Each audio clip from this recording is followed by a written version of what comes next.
Hey guys, it's Katie. Welcome back to my channel.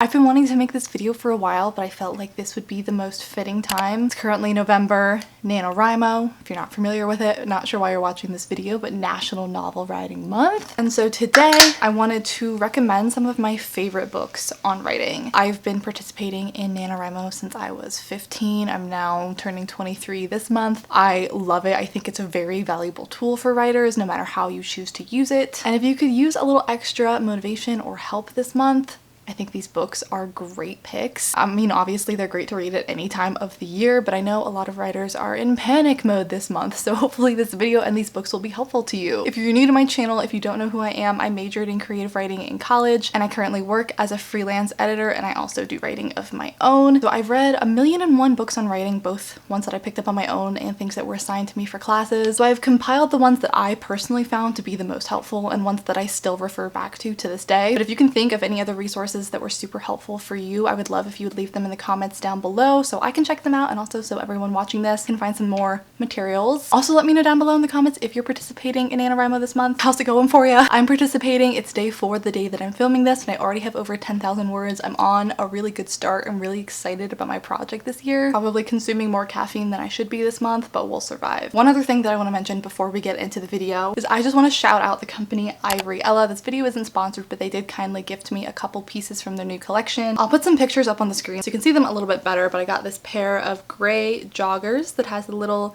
elephant dude on them. And then I also got one of their Sherpa pullovers, which I live in Colorado. It's been a very snowy November so far. We had this huge snowstorm. It was like 10 degrees Fahrenheit every single day, and this thing came in handy, let me tell you. But Ivory Ella has a ton of really comfy clothes, which I find perfect for writing. As you have probably noticed if you've been watching my weekly reading vlogs, I have been living in sweatpants and sweatshirts, and I will be all month while I write. And Ivory Ella has so much great stuff for that. They've got sweatshirts, t-shirts, long sleeves, sweatpants, joggers, Sherpa, that kind of thing. It's all comfy clothes, and 10% of their profits are donated to charities like Save the Elephants, which I love. So yeah, I'll link the specific things that I chose down below in the description, and I would just highly encourage you to go browse their website. They have a lot of really cool stuff this season. And like I said, I just find their clothes super comfortable, and that's all I want to be when I'm writing. I just want to wear comfy, cozy clothes. So now without further ado, let's get straight into my book recommendations. These span the entire writing process. Like, some of them are good for brainstorming, some of them are good for writing, some of them are good for editing. So I think I'm gonna do it sort of like a chronological way for the writing process. And so the first book that I have to recommend is Big Magic by Elizabeth Gilbert. This isn't technically a book about writing, but I reread this once every single year because I find it so inspiring and motivating. This book is about creativity and pursuing creative jobs, living without fear, getting over the common hurdles and doing creative things. It talks about, you know, where we get ideas and kind of the psychology behind it. And I just find this book so inspiring and so motivating and so fascinating, honestly. I would really recommend the audiobook. I love listening to this audiobook, but I guarantee if you go read this, it's a fast audiobook too, it's like 4 or 5 hours. If you go read this, you're gonna come out of it fired up, excited about your life, ready to write. That's why I reread this once every single year, usually around NaNoWriMo. It's just like a little pep talk, and sometimes you just need that. Maybe pick this up like halfway through November when you're starting to lose momentum. I've talked about this book in a ton of videos in the past, so I'm not gonna go on and on about it in this video, but I would highly recommend picking this one up. So now we're gonna move on to books that are actually technically about writing. So let's talk about Bird by Bird by Anne Lamott. I actually was assigned to read this in high school. I think it was my senior year I was taking a creative writing class. As you can see, I've got a lot of sticky notes and stuff in here. And this book says it's some instructions on writing and life. And I've just found that that's something that I look for in writing books. I don't like the really dry, only talking about writing, only talking about the technical side of things. I like when it brings some humanity into it and kind of acknowledges that you are a human being and a writer, and you need to acknowledge both in order to be successful, or at least be happy and successful. It's actually been a really long time since I've read this one, but now that I'm talking about it, I think I want to reread it. I think it's most well known for its chapter called Shitty First Drafts. And let me tell you, if you're feeling down about the quality of your first draft, read the chapter Shitty First Drafts. My teacher, my freshman year of high school, actually scanned this chapter and had us read it. I didn't even know it was from this book until senior year. I read it again. This one, again, I think she has some really good insights and some advice, but also it's kind of a pep talk and just makes you feel good when you read it. And this book kind of spans the entire writing process, so it doesn't really go super in depth on any one particular topic. It just kind of skims the surface of every little thing, so I think it's a good general overview. Like, she talks about getting started, like brainstorming. The next chapter is on short assignments. Then she talks about the shitty first drafts, perfectionism, character. There's a chapter on plot. There's a chapter on dialogue, false starts. There's a bunch on like how to get ideas and stuff in here, and interesting metaphors and how she like pulls it back to her life and how she explains kind of writing theory, how to use like index cards. She talks about writing groups in here, talks about getting other people to read your writing. She talks about writer's block. I'm literally just like listing off the chapters to give you an idea of what's in here. She talks about finding your voice in here, which was something that I really struggled with when I first started writing. And then she also has a chapter on publication in here. I think this book is a great general overview of the entire writing process, and it's also funny and helpful, and it's like a joy to read. It doesn't come across as like this dry nonfiction, this is where you should put your commas or something like that. Like there's some voice and there's some personality in here, so it's really enjoyable to read. This next one I'm sure a lot of you have already read or you've at least heard of, and that's On Writing by Stephen King. This is another one that I read in high school, and I have a lot of sticky notes in this one. This one I found to be less organized than some of the other ones. Not that it's disorganized, it's just not like split up into such specific subheadings or chapters in here.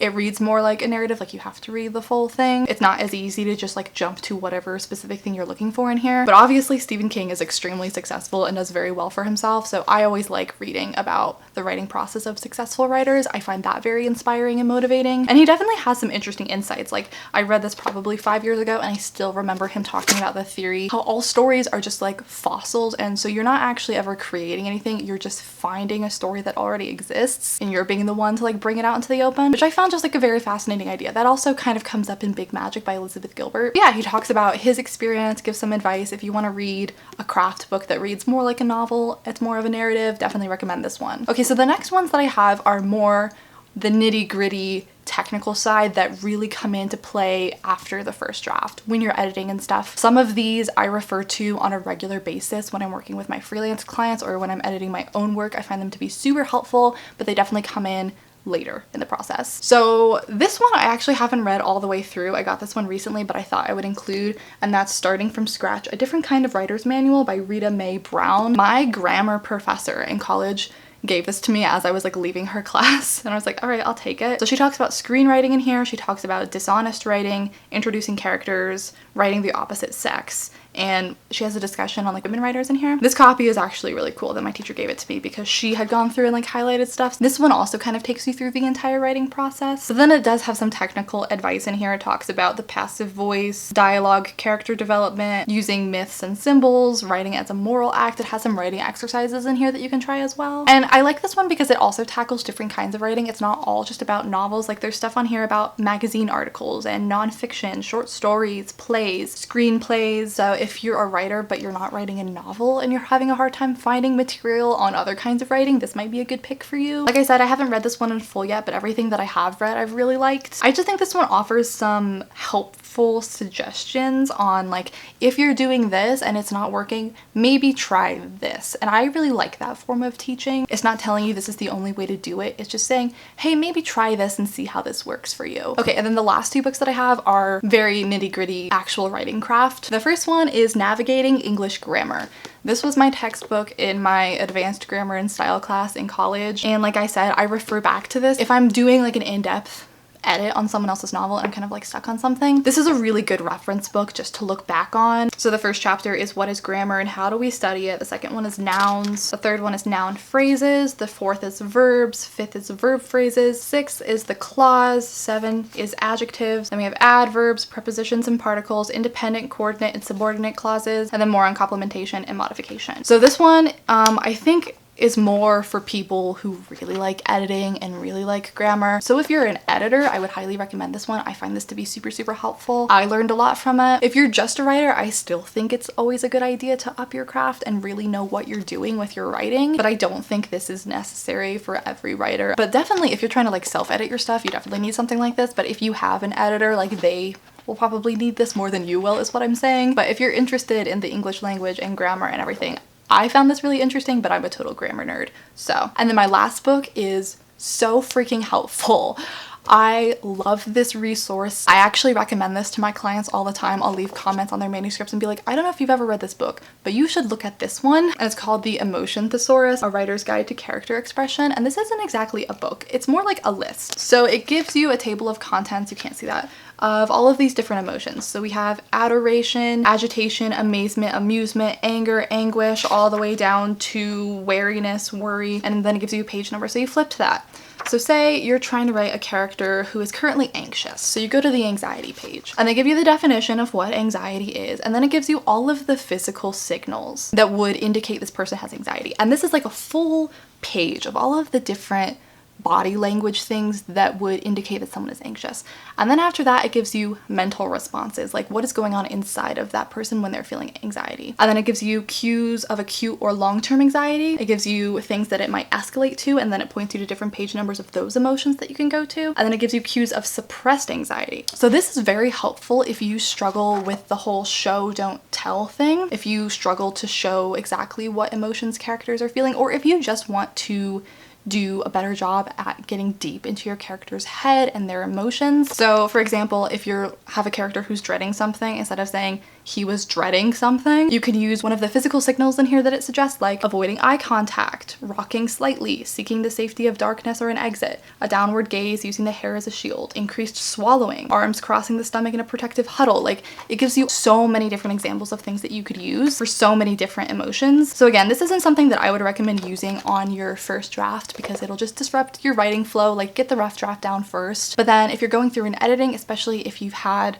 you know, beta readers or critique partners or an editor say that this is something that you struggle with in your writing, or if it's just something that you know that you struggle with, I highly recommend going back and finding all of the cases when you're just telling what your character is feeling, or if you just feel like you could dive deeper into the emotion of that scene, swap in a couple of these, and I feel like that just makes all of the difference in writing. And this is also a series of books. I can't remember what any of the other ones are called. There's like a ton of different writer's guides. So if you like this book, I can put some of the other titles on the screen of other things that they have to offer, because I'm thinking about getting some more of these books because I really, really like this, and I think this is a really useful resource. So yeah, those are all of the books on writing that I'm going to be recommending to you today. I hope you find some of these helpful. If you decide to give them a try, let me know. I hope NaNoWriMo is going well if you guys are participating, or if you're watching this sometime in the future after NaNoWriMo has already passed. If you're editing or anything like that, good luck. I hope it's going well. Like I said, I do have freelance services, so if you're in the stage of your writing journey where you're looking for a beta reader or an editor, feel free to contact me. I have all my stuff down below and I'd love to work with you guys. But that's all I have to say for this video. If you're new to my channel, I would love it if you would subscribe. I put up at least 2 new videos every single week and I'd love to have you stick around. If this video was helpful for you, I would love it if you would give it a thumbs up because it helps out my channel a lot. And other than that, I think I'll just see you guys in my next video very, very soon. Bye. So hit me.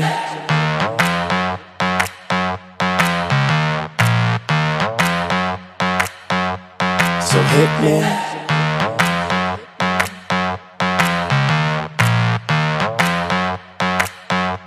So hit me. First a confession. With you, I feel a connection. With